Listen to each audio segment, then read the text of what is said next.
But the opposition had other ideas about who was going to win this.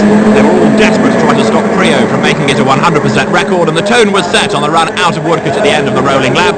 A bit of leaning going on between Priaulx and Simon Hill on the run towards Copse Corner. All of that enabled Mark Cole to come around the outside and take second place away from Hill.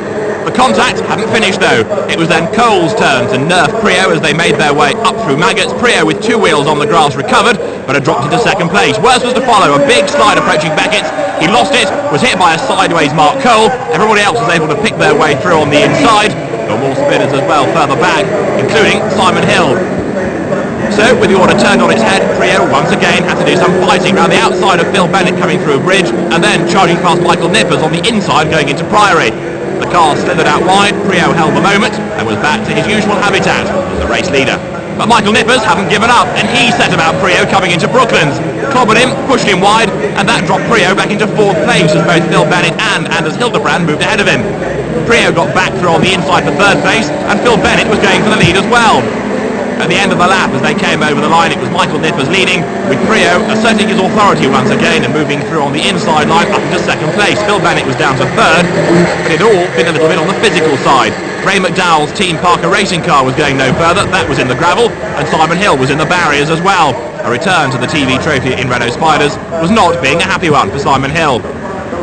Before long, Priaulx was back up front, but then got caught out coming through Beckett's, the car sideways, and the toaster-based Guernseyman was lucky to hold the slide. Michael Nippers, though, had lost his unequal struggle against gravity and had spun coming through Beckett's.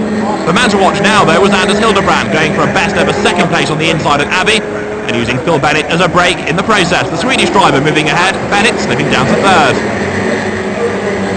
Somebody else in trouble though, and limping back to the pits, was Mark Cole. He's been one of the few drivers to challenge Priaulx consistently in the TV trophy this year. It was a sad way for his year to end.